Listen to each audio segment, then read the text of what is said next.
Hey, Critic, what are you looking at? My next movie review called Bloodrayne. Pretty bad, I take it? It's an Uwe Boll movie. Uwe Boll?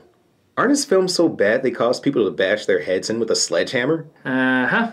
After jumping out of a plane? Yup. After blowing up an airport? That's right. After crashing a car filled with explosives doused in gasoline while shooting a semi-automatic while going into oncoming traffic while singing I'm a Yankee Doodle Dandy?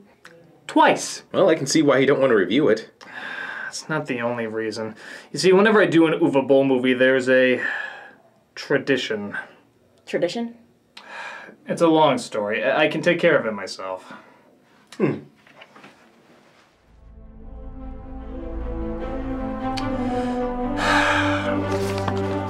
Hello and welcome to Atop the Fourth Wall, where bad comics burn. Sometimes a comic comes along where you just have to... It's time.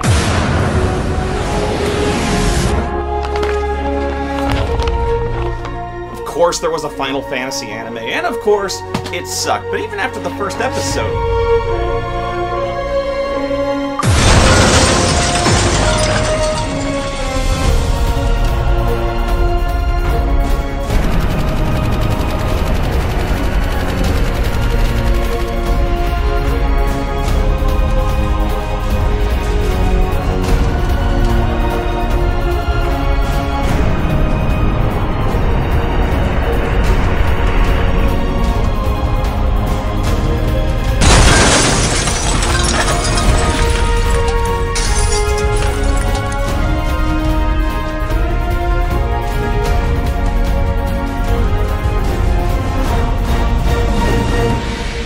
You guys are so dramatic. Ah!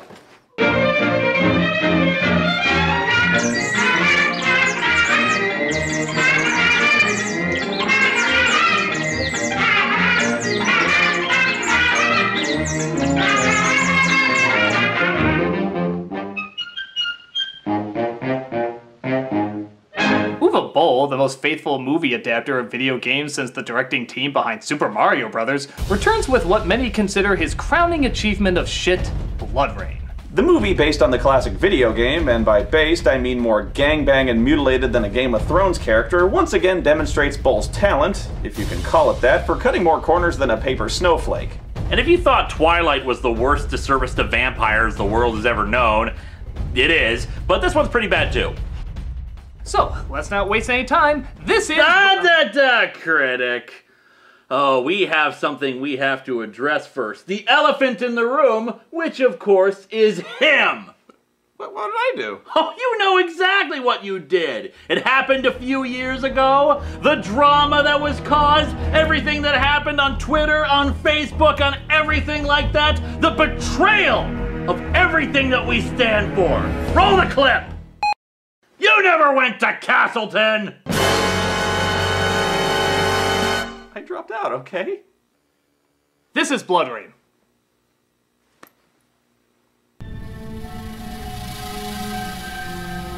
Dude, do we have to censor the lettering? Those two O's are looking pretty phallic. Hey, if the aliens logo could get away with an I-gina, I think we can let that pass. Wonder if the word special is code for blackmailed. I just assume most of Billy Zane's career is blackmail. We open up in... Actually, I don't know. They never give a location or a time period, so that's already 2 of the basic 5 essential story elements ignored. Hell, let's just throw Y in there too, as I'm sure most of this film will ignore that. As we see a team of wanderers led by Michael Madsen and his lion mane mullet. The main thing I noticed throughout this movie is it just seems like Michael Madsen is drunk off his ass through the entire film shoot. Seriously, he just looks so drunk and miserable, like they had to send a grip to his trailer and clean him up in a hurry, slap that ratty-ass wig on his head, and maybe get a few usable takes out of him. How long do you think it will take to get there? We must go back to Brimstone. This is what I've decided to do. The monastery has been attacked, and the eye is gone. You can almost sense the grip just off camera with a Long Island iced tea waiting for the scene to end and him to shamble over and take another drink. What do you have for us? I think I may have found something of interest. But one of them notices that the person next to him has little to reflect on.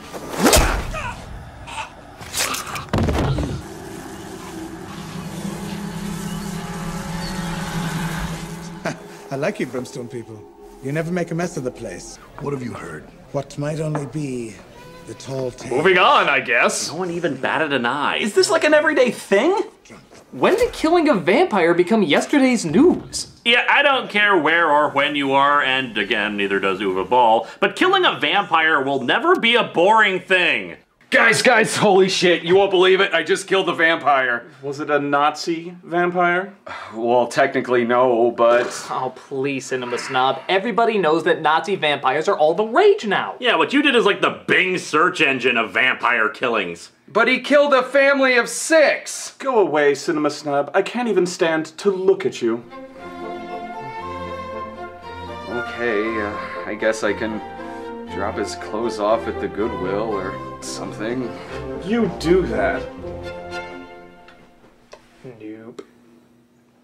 We then see a carnival where a half-human, half-vampire named Rain, played by Kristana Loken, is dragged out as a sideshow attraction. So sensitive to water. The very touch of it burns her skin. Wait a minute, was that holy water? Nope. Then how the hell did it burn her? Oh, Linkara, this is the Stephanie Meyer age of vampires. You can make up anything. If you want to say water hurts them even though it's not blessed, it's okay now. Yeah, if you want to say they in no way can fly, turn into bats, or do most of the cool things vampires do, that's okay now too. Oh, I see. And if people travel for miles to see one as an attraction, yet nobody turns their head if one is stabbed and violently decomposes in front of their eyes? It's totally okay. Now I know! And knowing makes it even more confusing.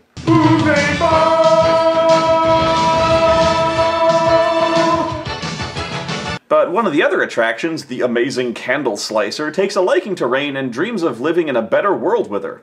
My uncle, he's a sailor, and he once told me of a place where people play all day, and the trees grow fruits in every color of the rainbow, and the sunsets set the whole sky on fire. They got tons of popcorn there. There's cotton candy, mountains of it, and chocolate milk, and Maltons. We're gonna have a field of alfalfa for the rabbits.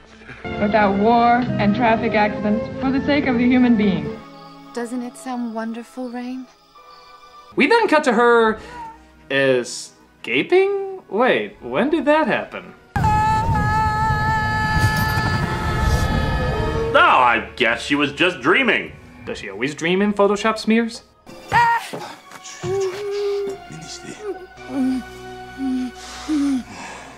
Yeah, I'd need to be drunk to get through this movie too.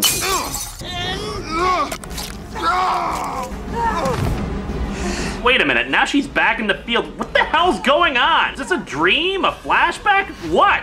Frank Miller's time codes are more fluent than this. The three hunters come across the carnival where Rain was and discovers it's burnt to the ground. This is the work of a young vampire. We have work to do. Thank you for chopping off the heads of our dead people. And burning their bodies. She didn't mean to bite me. And stabbing our performers. I'm sorry, have you been helped? Seriously, do these people ever react to anything? Why does nobody care that these wackos are chopping up their dead and living cast members? Just another fad gone passe, I guess. Guys, I just decapitated 20 corpses and stabbed an injured woman through the chest. No reason, really. I'm just kind of sick. Were they ninja decapitated corpses? I didn't ask what their martial arts background was. Oh, Snob. Everyone knows if there's any decapitated corpses we're talking about, it's ninja decapitated corpses. Does this guy ever wake up? They sneak without thought, man. But I have a thirst for blood that can't be quenched. Away with you, Snob. You become more dated with every passing view. Why won't someone help me? Meanwhile, at Castle Brownfilter, we see Billy Zane dictating a letter to his daughter. Although we've had our differences in the past, I beseech you now to put away old grudges for the good of humanity. And together we will stop this madness and bring peace to these lands, your beloved father, etc., etc. And if you have any information about how to get this dead skunk off my head, it would be most appreciated. What do you think? A very compelling argument, Master. Oh, you're such a sucker. Bottom line, Lovejoy, fight her. His daughter in this movie is played by Michelle Rodriguez, and if you couldn't tell by her unbelievable resemblance to him, surely you could tell by her pitch-perfect, completely unmistakable British accent. Will you be opening up the gates to the thralls? Grave importance. You should not travel with her. We're growing weaker. I seek to feel secure. Be sure this message arrives. Ah, it's good to know those years at the Dick Van Dyke School of Accents paid off. You will secure the entrance until I return. Well, I have to be moving along. The Lord Mayor's got a stopped-up chimney. We then see Rain enter a village where she comes across a female vampire hitting on a man, which clearly Rain takes as she would find her attractive and beckons her to come forward.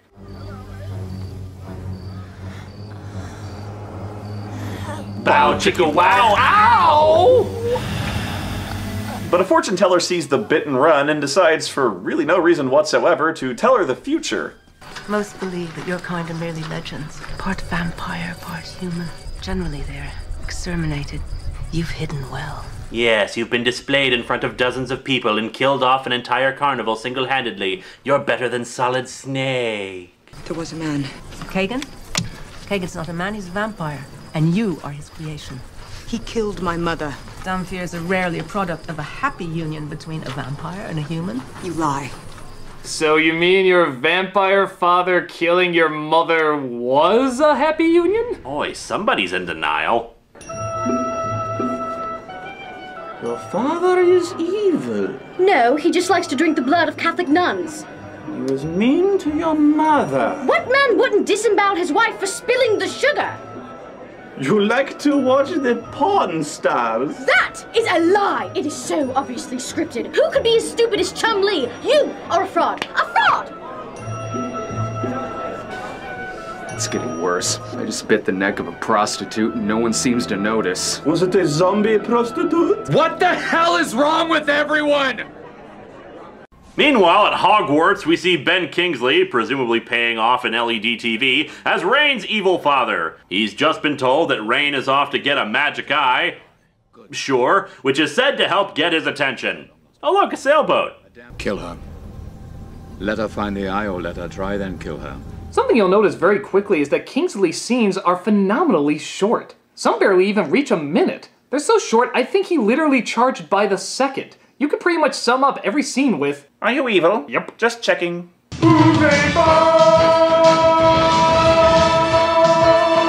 Rain then makes her way to the monastery where the eye is said to be hidden. She finds a secret location which leads her to a door guarded by an overcooked Fester Adams.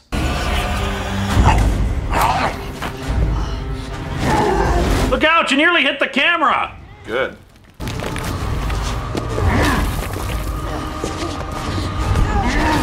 Is this really the best security they could get? Just because he looks like a melting candle of Steve Austin doesn't mean his whack-a-mole method holds any water.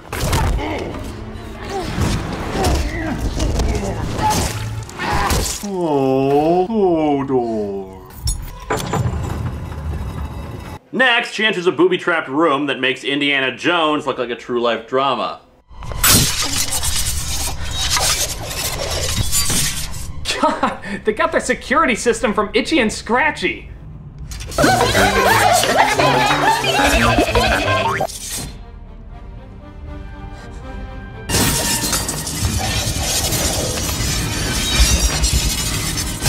Yeah, right. I think we all know what would happen to her.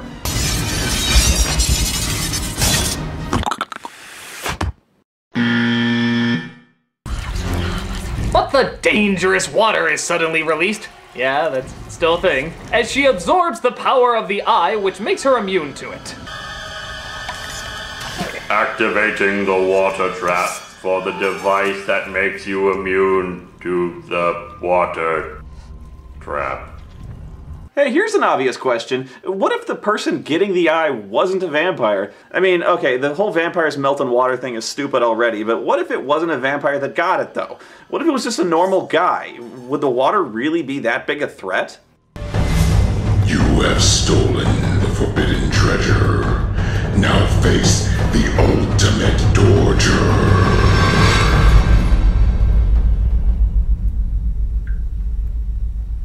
Huh. That's mildly annoying. Can you do my pits? But all the water, all the buzzsaws, and all the giant guards are no match for their final defense. A polite man who nicely asks her to come with him. I suggest you follow me. Hold me. It seems that you absorbed the eye. Why do you protect it? Because the eye holds powers. Why do you think water no longer burns you? Still wondering how it hurts her to begin with. The human body is 60% water and blood is 80% water. Then how the hell? Oh, no, Linkara, you're thinking too hard about it. Just let it go. But it just doesn't add up! Linkara, just keep telling yourself it's Uwe Boll, man. It's Uwe Boll. It's Uwe Boll. Crap. They all belong to a long-dead vampire named Belial. He discovered a method to defy those elements that destroy vampires. So it's explained that the eye and 3 other separated body parts belong to a vampire who tried to perfect their weaknesses, and that if the body parts were all brought back together, it would make the most powerful vampire ever. 1, if he managed to pull this off, then how did he ever die? 2, if they're so powerful, why didn't they just destroy the damn things to begin with? This movie is driving me crazy! Oh, come on, Linkara, you gotta calm down, man. All right, remember what we were talking about? Uwe Boll. In, out, Uwe Boll. That's it. Out of back to your brain!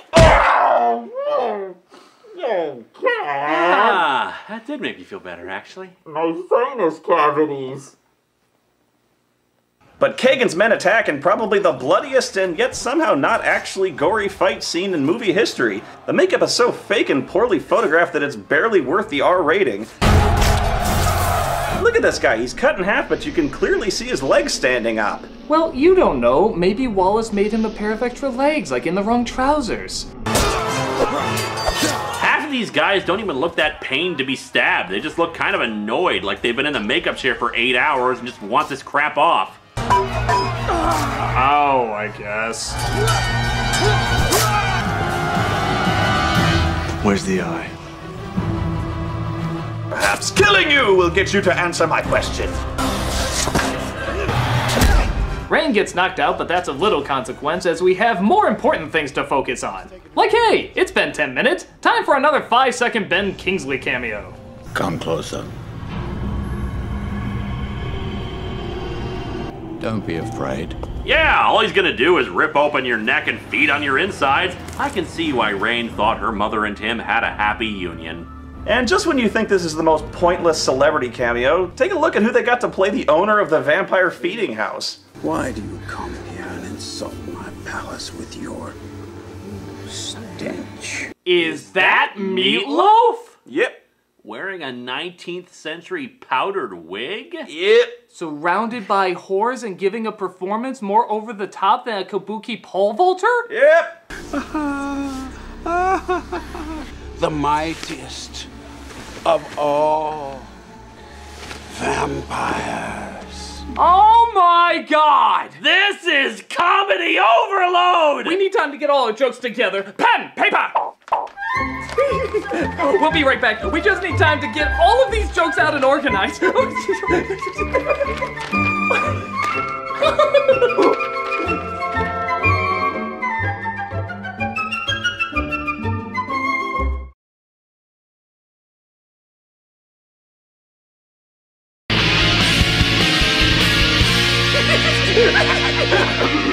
Okay, so we have had plenty of time to put together our meatloaf jar. So let's shake this up and see what we can get. Ladies and gentlemen, Wolfgang Amadeus Meatloaf. How is it he managed to find a role even more demeaning than bitch tits? Suddenly, his role in Spice World is looking like a step up. Just because you didn't wear women's clothing in Rocky Horror doesn't mean you have a perfectly good excuse to wear it here. We know you're prostituting yourself to be in this movie, but you didn't have to make it quite so obvious. It's midnight at the Lost and Pray to God Not Found. This movie sucks! Could use a lot more imagination on that one. Hey, come on. We were reaching the end of the break. I panicked. Actually, they were just buying the clothes. It just so happens Meatloaf came with them. Meatloaf a day keeps the subtlety away. I still like this movie better than To Catch a Yeti. And finally, I would do anything for Bull, but I will not act. Thank you!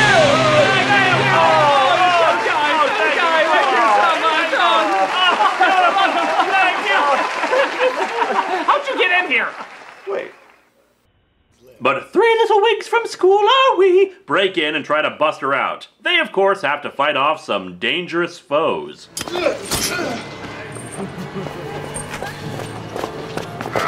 Let's turn you around here, buddy. There you go.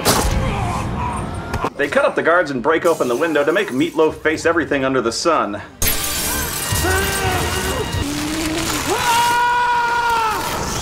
Oh, how nice! He did the Colossus yell before he died. So Rain explains her backstory, which was already explained, about how Kagan broke in and killed her mother. Hey, come on, I'm Gandhi. Don't you want to say you got with Gandhi? One of the hunters in particular, named Sebastian, takes sympathy on her as his parents were killed too. My mother was killed before my own eyes. My mother and father were both killed. Well, that's enough for me to start banging. Wait a minute, what? Yep, the fact that they both have dead parents is reason enough to apparently make vampire whoopee. How much screen time have they shared together? Well, let's see. A minute. 1 minute together and they're fucking in a cage like horny canaries? Yep. Where the hell did that come from? That makes no friggin' sense. Oh please, who hasn't just met a person in jail, talked for only a minute, confessed his parents are dead, and humped each other's brains out in the middle of a half-open prison door? I'm speaking hypothetically. So as they train her to be a member of the Brimstone Warriors, Billy Zane gets word of his daughter's actions. Hey, here's a fun game. Count how many times Billy Zane blinks in every scene. This land has become unsettled, Donasteer. The future must be held in the hand and vampire perfected. That is an invitation, by the way. That's nothing. Count how many times Michael Madsen pauses in between every single line. You're an important part of the Brimstone Society. Pause. Your work Pause. defending the fortress Pause. is essential Pause. to our struggle and survival. Pause. And no one Pause. has ever questioned that. Pause. You Pause. are a leader. Pause. Rain is a fighter. Pause. I will take Sebastian. Pause. If it pleases you. Jesus, you're making William Shatner look like the Micro Machines guy. As our heroes go to get weapons for battle, nothing but the best plastic non-sharp swords Toys R Us could buy. Who would use plastic swords in the middle of a battle? How'd this get in my hands? We see Rodriguez has betrayed her clan and leads Kagan's army into their village. Bargain for freedom. Or leave your children motherless as a Brimstone martyr. Never. Oh, my bad. I thought we were doing a slow-mo scene. Maybe I should have pulled that out at regular speed. Rain goes after Rodriguez alone and defeats her while finding the other magic talisman. She finally rides to confront Kagan. And what's her ingenious plan to get in without getting herself captured? Take up. Getting herself captured. I feel like she missed a step there. But it's okay, because Mullet 1 and Mullet 2 have an even better plan to get in without getting themselves captured. Has the film just given up? I mean, not that it tried that hard to begin with. So Rain's gonna be sacrificed with the talisman to make Kagan the strongest vampire in the world or some shit like that. Honestly, if you still care, you should up the dosage of whatever you're taking. Stop it! How dare you strike my daughter who I'm about to kill? So this is when Michael Madsen does the weakest and stupidest attempt at the guard sick man escape routine I've ever seen in my life. Thrall, my companion is gone. I don't know what's become of him. So the guy just walks in there looking for the magic disappearing prisoner, and of course he gets knocked out. This delivery is so bad I can't even tell if it's done intentionally badly or not. It's amazing. How could anyone possibly believe a lie so poorly delivered? My companion is gone. I don't know what's become of him. Guard, these pretzels are making me thirsty. I don't know how I could have gotten so hungry. Sure enough, the two guys that got captured taking on all the castle guards suddenly have no problem taking on the exact same guards again. Hey, it's Uwe Boll. I'm surprised they cared enough to do it right in the first place. Well, I guess Madsen felt the same. He gets captured, killed, and, following the theme of the movie, couldn't give a rat's ass. My God, man, you're being stabbed. Don't you care? It's like he's barely awake. What would it take to get an actual emotion out of this guy?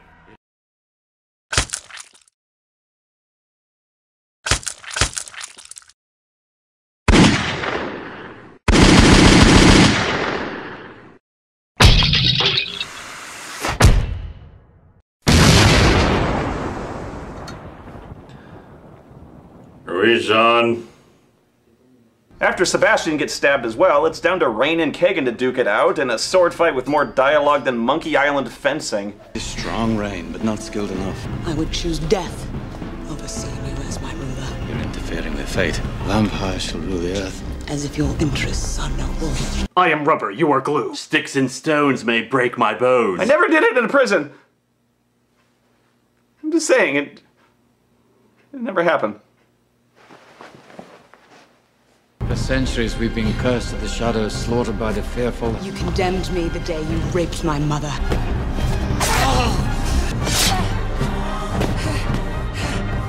Ungrateful bitch. Touché. Ungrateful for what? Fuck you! Rain finally defeats him and the battle is won. Yay.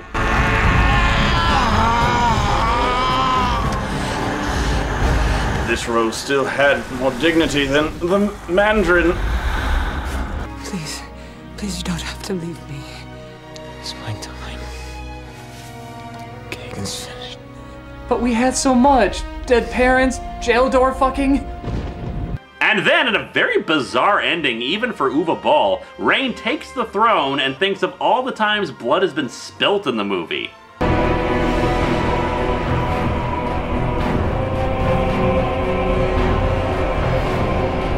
It does make me realize how many people apparently had red hoses buried in their bodies. Yes, we have a minimal 1 minute for romantic chemistry, a whopping couple of seconds for most of the villain's establishments, and yet over 4 minutes of replaying all of the film's goriest moments in slow-mo that we already saw before. At least he has his priorities straight?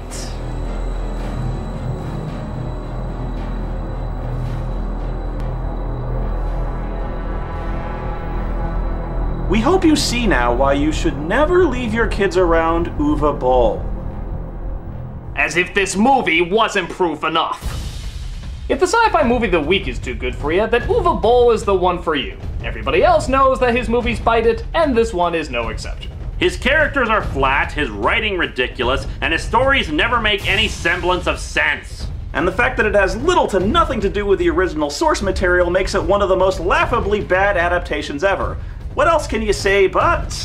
This movie sucks! Well, thank you guys so much with helping me for another Uwe Boll review. No problem. My pleasure. Now get out! Fine.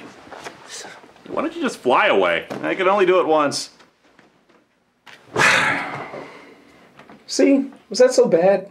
No, it was worse. Well, what are you gonna do now?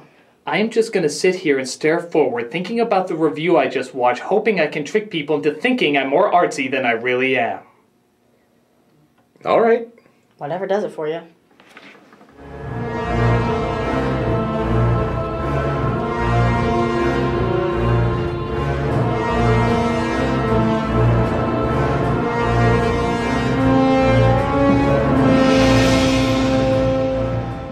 Wait a minute, I don't remember doing that. Like I said, Critic, once a stooge, always a stooge. Yeah, you knucklehead!